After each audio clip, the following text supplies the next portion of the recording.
নমস্কার বন্ধুরা, ডলি রন্ধনশালা সবাইকে স্বাগত। আজকে তোমাদের সাথে শেয়ার করব ফুলকপির একটা দারুণ ইউনিক রেসিপি। বিকেলে গরম গরম চা বা কফির সাথে ফুলকপির যদি নতুন কিছু খেতে ইচ্ছে করে, তাহলে এই রেসিপিটা কিন্তু তোমরা ঝটপট বানিয়ে নিতে পারবে। তাছাড়া বাড়িতে কোনো গেস্ট আসলে চা বা কফির সাথে এই রেসিপিটা বানিয়ে তোমরা পরিবেশন করতে পারো। তাহলে চলো রেসিপিটা আমি কিভাবে বানিয়েছি সেটা এবার দেখে নেওয়া যাক।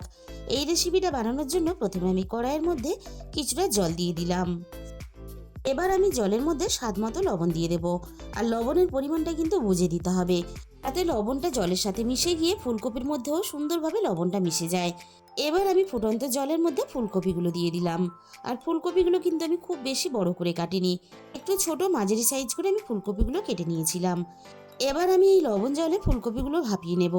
আর ফুলকপিগুলো এমনভাবে ভাপাতে হবে যে ফুলকপিগুলো ভালোভাবে বেশ নরমও হয়ে যাবে, আবার গোটা গোটাও থাকবে।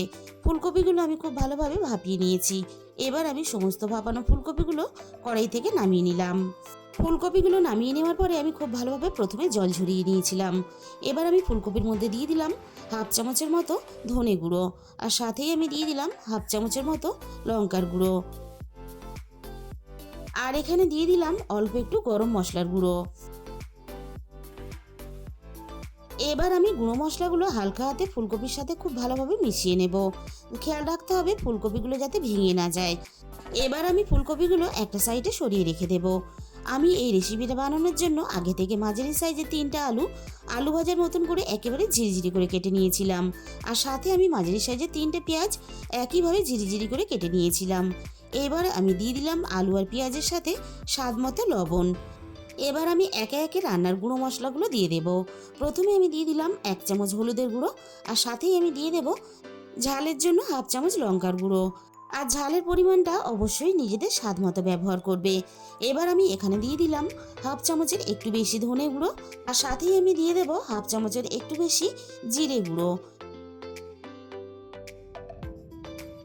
আর এখানে দিয়ে দেব হাফ চামচের একটু বেশি গরম মশলার গুঁড়ো। আর ঝালের জন্য আমি এখানে আরো 2টো কাঁচা লঙ্কা কুচি দিয়ে দিলাম।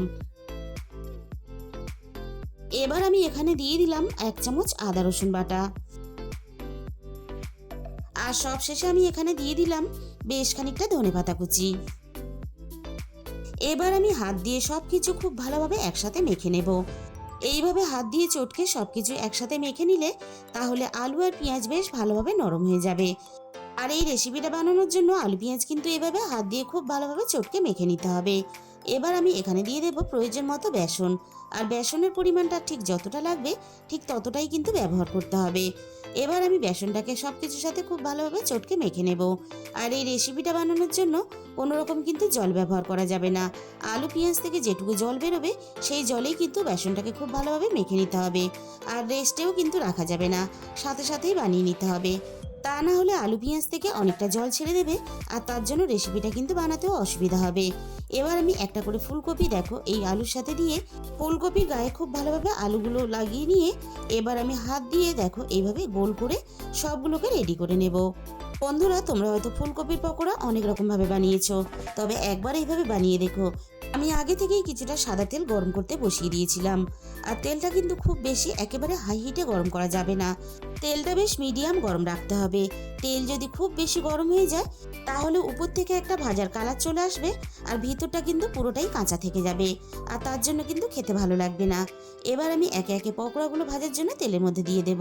আর গ্যাসের ফ্লেমটা মিডিয়াম টু লোতে রেখেই আমি পকোড়াগুলোকে ভেজে নেব। একটা সাইড আমি ভালোভাবে ভেজে নিয়েছি। এবার আমি উল্টে পাল্টে ঘুরিয়ে ফিরিয়ে পকোড়াগুলোকে খুব ভালোভাবে ভেজে নেব। আমি তেলের পরিমাণটা এখানে কম ব্যবহার করেছি, তোমরা চাইলে কিন্তু এগুলোকে ডুবো তেলেও ভেজে নিতে পারো। আর এগুলো কিন্তু একটু ধৈর্য ধরে ভাজতে হবে, কারণ আলুগুলোকে ভালোভাবে তেলের মধ্যে সিদ্ধ হয়ে ভাজা হতে দিতে হবে। বন্ধুরা, ফুলকপি বাজার থেকে শেষ হয়ে যাওয়ার আগে একবার হলো তোমরা এইভাবে বানিয়ে দেখো, খেতে জাস্ট অসাধারণ লাগে। উপরটা যতটা মুচমুচে হয় ভেতরটা ঠিক ততটাই কিন্তু নরম হয়। প্রথম ব্যাচের পকোড়াগুলো আমার ভাজা রেডি হয়ে গেল। এবার আমি পকোড়াগুলোকে খুব ভালোভাবে তেল ঝরিয়ে কড়াই থেকে নামিয়ে নেব। আর বন্ধুরা, ফুলকপির পকোড়া এভাবে ভেজে যদি কাউকে খাও, সে কিন্তু বুঝতেই পারবে না তুমি কিভাবে বানিয়েছো, যতক্ষণ না তুমি নিজে বলবে। আর সে কিন্তু তোমার কাছে বারবার জানতে চাইবে তুমি এটা কিসের পকোড়া বানিয়েছো আর কিভাবে বানিয়েছো। বাকি পকোড়াগুলো আমি ঠিক একইভাবে ভেজে নেব। সবগুলো পকোড়া ঠিক আমি একইভাবে ভেজে রেডি করে নিলাম। এবার আমি একটা প্লেটের মধ্যে তুলে তোমাদের পরিবেশন করে দেখিয়ে দেব। দেখো পকোড়াগুলো দেখতে কতটা লোভনীয় হয়েছে। দোকান থেকে আর কিন্তু পকোড়া কিনে খেতে ইচ্ছে করবে না। দোকানের পকোড়ার স্বাদকে কিন্তু হার মানিয়ে দেবে। বলে বন্ধুরা, আজকের এই রেসিপিটা ভালো লাগলে ভিডিওতে একটা লাইক, শেয়ার আর কমেন্ট করে দিও। আর যে সমস্ত নতুন বন্ধুরা এখনো পর্যন্ত আমার চ্যানেলটাকে সাবস্ক্রাইব করনি, এরকম নতুন ঘরোয়া রেসিপি পেতে আমার চ্যানেলটাকে সাবস্ক্রাইব করে আমার পাশে থাকার অনুরোধ রইল। তার সাথে সাথে পাশে থাকা বেল আইকনটা ক্লিক করে অল করে দিও। তাহলে আমি যখনই কোনো নতুন রেসিপি আপলোড করব সবার আগে তোমার কাছে পৌঁছে যাবে। আর তোমাদের মূল্যবান সময় দিয়ে আমার এই রেসিপিটা এতক্ষণ সময় ধরে দেখার জন্য তোমাদের সবাইকে অসংখ্য ধন্যবাদ। আজকে তাহলে এই পর্যন্ত।